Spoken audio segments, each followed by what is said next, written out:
नमस्कार दोस्तों, स्वागत है आपका प्रकाश पुंज में। उम्मीद करते हैं आप सभी ठीक होंगे।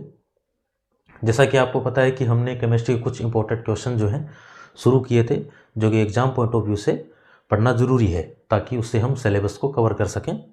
तो उसमें हमने क्या किया था, पहले हमने साबुनीकरण पढ़ा था, सपोनिफिकेशन पढ़ लिया। उसके बाद हमने हाइड्रोजनीकरण पढ़ लिया, हाइड्रोजिनेशन, जिसमें हमने पढ़ा कि वनस्पति तेलों से घी बनाने की प्रक्रिया क्या होती है। समजातीय श्रेणी होमोलोगस सीरीज जो है वो हमने पढ़ी थी। आज हम पढ़ रहे हैं एथेनॉल के chemical properties, chemical properties of ethanol. Ethanol के रासायनिक गुणधर्म पढ़ेंगे। तो हम जानेंगे सबसे पहले कि एथेनॉल होता क्या है।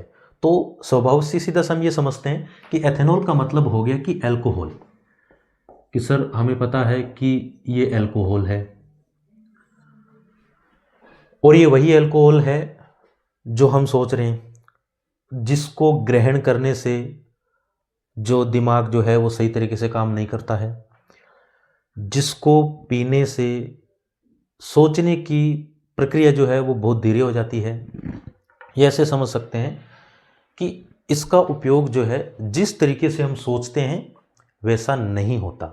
मतलब कि जो अल्कोहल जो है, जो एथेनॉल है, इसका निर्माण उस पर्पज से कभी नहीं किया गया था जैसा हम सोचते हैं। अल्कोहल का जो यूज है वो basically medicine, drugs, tincture iodine या दवाइयों के रूप में किया जाता है और इसीलिए इसका निर्माण किया गया था। तो फिर क्वेश्चन ये होता है कि एथेनॉल होता क्या है। तो एथेनॉल जो है उसको हम समझ सकते हैं कि CH3 CH2OH, इसे अल्कोहल कहेंगे। कैसे? तो इसको अल्कोहल क्यों कहते हैं?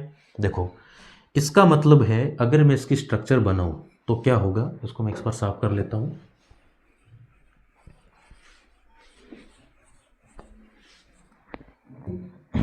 देखो, हम क्या कर रहे हैं, एथेनॉल को जानते हैं क्या होता है कि सर CH3 CH2OH ये अल्कोहल है। ठीक है, इसकी स्ट्रक्चर बना के दिखाओ। तो ये लीजिए, सी सी, हाइड्रोजन हाइड्रोजन हाइड्रोजन, और ये हाइड्रोजन, और ये जोड़ दिया OH। अब क्वेश्चन ये है कि सर ये OH क्यों जोड़ा इधर?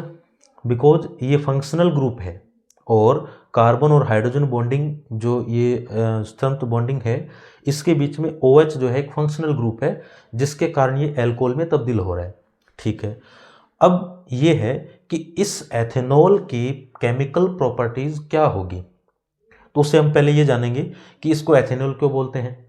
तो देखो, अगर हमने फंक्शनल ग्रुप पढ़ने से पहले, फंक्शनल ग्रुप जो है वो हो गए हमारे, जैसे कि OH जोड़ दिया हमने, एल्कोहल हो गया, एल्डिहाइड जोड़ दिया, है ना। इसके अलावा हमने कीटोन ग्रुप जोड़ दिया। तो ये क्या करते हैं, किसी भी कार्बन हाइड्रोजन जो चेन होती है, श्रृंखला जो होती है, उसके आगे या पीछे जुड़कर क्या करते हैं, उसका मीनिंग बदल देते हैं और उसका केमिकल प्रॉपर्टीज भी बदल देते हैं। अब जो है हम जानेंगे कि इसके गुणधर्म क्या है, तो इसके बारे में हम चर्चा करते हैं। तो दोस्तों, अब हम देखेंगे कि केमिकल प्रॉपर्टीज ऑफ एथेनॉल, यानी कि एथेनॉल के रासायनिक गुणधर्म क्या हो सकते हैं। रासायनिक गुणधर्म का मतलब ये हो गया कि जो एथेनॉल है, अगर मैं इसकी रिएक्शन किसी ऐसे रिएक्टेंट से करवाता हूँ, एक ऐसे अभिकारक से करवाता हूँ जिससे मुझे एक डिफरेंट रिजल्ट देखने को मिले। मैंने यहाँ क्या रखा, एथेनॉल रखा, CH3 CH2OH, ये क्या है, मैथ एथ OH यानी कि एथेनॉल, और इसकी रिएक्शन मैंने सोडियम से करवा दी। जैसे ही मैं इससे कराता हूँ मुझे सोडियम एथोक्साइड प्राप्त हो जाता है। तो ये क्या है, CH3 CH2O और सोडियम, ये सोडियम एथोक्साइड, प्लस में मुझे क्या प्राप्त हो रही है, हाइड्रोजन गैस प्राप्त हो रही है। तो ये क्या है, केमिकल प्रॉपर्टीज का एक पार्ट हो गया। दूसरी रिएक्शन मैंने क्या लिखी है, असंतृप्त हाइड्रोकार्बन बनाने में, यानी कि फिलहाल यहाँ पर CH3 CH2OH ये जो है ये संतृप्त यौगिक है, सैचुरेटेड बॉन्डिंग है। तो ये हमने पहले क्लास में समझा था कि सैचुरेटेड कैसे है, कि सर देखो, अगर मैं इसको इस प्रकार लिख देता हूं तो हमने ये नोटिस किया कि सर इसके अंदर जो बॉन्डिंग है वो सिंगल बॉन्डिंग है, CH3 CH2OH, CH3 CH2OH, यानी कि यहाँ पर कार्बन और हाइड्रोजन के बीच में बॉन्डिंग जो है वो सिंगल बॉन्डिंग है। यानी कि ये क्या हो गई, एल्केन हो गए, यानी कि सैचुरेटेड हो गए, संतृप्त हाइड्रोकार्बन यौगिक हो गए। अब मैं क्या कर रहा हूँ, इस संतृप्त हाइड्रोकार्बन यौगिक को किस में बदल रहा हूँ, असंतृप्त हाइड्रोकार्बन यौगिक बनाने में कर रहा हूँ। तो मैंने क्या किया, यहाँ पर CH3CH2OH यानी कि मैंने एथेनॉल लिया। मैंने एथेनॉल की विक्रिया जो है शानदार H2SO4 से करवा दी, जो कि एक प्रकार का सल्फ्यूरिक एसिड है। और साथ में मैंने क्या दी, हीट। जैसे ही मैं हीट देता हूँ तो मेरे को एथीन प्राप्त हो गई। अब सर एथीन कैसे? देखो बच्चों, हमने ये समझा था कि जिनके अंदर सिंगल बॉन्डिंग होगी वो एल्केन होते हैं, जिसके अंदर डबल बॉन्डिंग और ट्रिपल बॉन्डिंग होगी वो क्या हो जाएंगे, एल्कीन या एल्काइन। और यहाँ पे मुझे देखो डबल बॉन्डिंग प्राप्त हो रही है, तो उसको अगर मैं थोड़ा सा यहाँ बना देता हूँ उसको, सी डबल बॉन्डिंग सी, और देखो H2 यानी कार्बन जो है दो हाइड्रोजन से जुड़ी हुई है, ये लीजिए, ये लीजिए और ये लीजिए, CH2 प्लस में जल प्राप्त हो रहा है, तो वो एक प्रकार का निर्जली कारक हो गया, क्योंकि यहाँ पर ये जो है H2SO4 एक प्रकार निर्जली कारक है। अब देखो कार्बन कार्बन के मध्य में डबल बॉन्डिंग है, और ये हमने समझा था कि जब अब अगर सिंगल बॉन्डिंग होगी तो होंगे एल्केन, ठीक है। अगर होगी डबल बॉन्डिंग तो वो होंगे एल्कीन, और अगर इसमें हुई ट्रिपल बॉन्डिंग तो होंगे एल्काइन। अब यहाँ पर डबल बॉन्डिंग हो गई, और ये डबल बॉन्डिंग किसका प्रकार है, एल्कीन। एथीन क्यों है, बिकॉज जब हम कार्बन स्ट्रक्चर को पढ़ते हैं, कार्बन चेन को पढ़ते हैं, अगर एक कार्बन बढ़ रही है तो उसका फॉर्मूला चेंज हो रहा है। जैसे कि सिंगल कार्बन जो है वो मेथ है, डबल एथ है, ट्रिपल मेथ एथ प्रोप, फिर ब्यूट है, फिर पेंट है, हेक्स है, यानी कि इनकी एक कार्बन पे इसका नाम बदल रहा है, यानी कि ये मेथ और एथ। अगर ये सिंगल बॉन्डिंग होता तो ये अभी फिलहाल यहाँ पे सिंगल बॉन्डिंग है तो ये एथेन है, ठीक है, लेकिन यहाँ पर डबल बॉन्डिंग होती है, एथेन हो गया। लेकिन इसके बाद में डबल बॉन्डिंग होती इन एड हो गया, क्योंकि ये एथीन हो गया। हमने क्या किया, असंतृप्त हाइड्रोकार्बन बनाने में किसका, एथेनॉल का हमने क्या किया, असंतृप्त हाइड्रोकार्बन से हमने क्या किया, बनाने में इसका प्रयोग किया।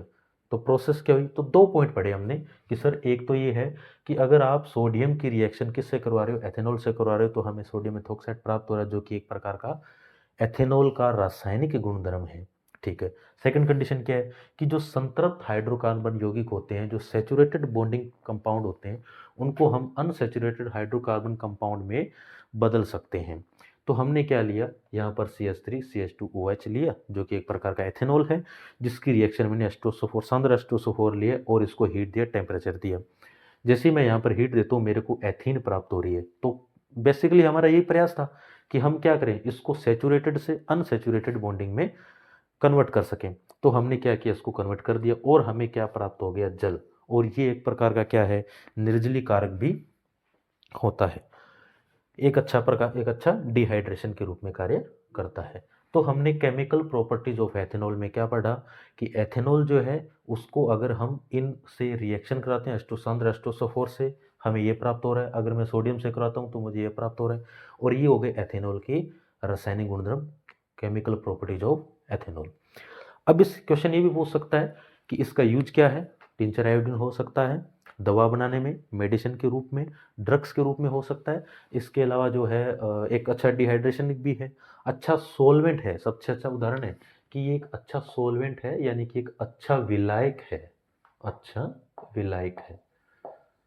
अच्छा क्वेश्चन ये भी है कि जो लैब के अंदर जो एथेनॉल अल्कोहल जो यूज होता है 30%, 50, 70, 19, उस केमिकल की क्वांटिटी और क्वालिटी इनसे डिफरेंट होती है, जो हम बेसिकली अल्कोहल समझते हैं। जो अल्कोहल हमने जो अल्कोहल जो मदिरा के रूप में जो देखा है, उस अल्कोहल की क्वालिटी लैब के अंदर जो है अलग होती है, क्योंकि वो अलग अल्कोहल होते हैं। उनका अगर थोड़ा सा भी सेवन कर लिया जाता है तो वो बहुत ज़्यादा घातक हो सकता है। तो ये था हमारा केमिकल प्रॉपर्टीज ऑफ एथेनॉल। उम्मीद करते हैं आपको समझ में आया होगा।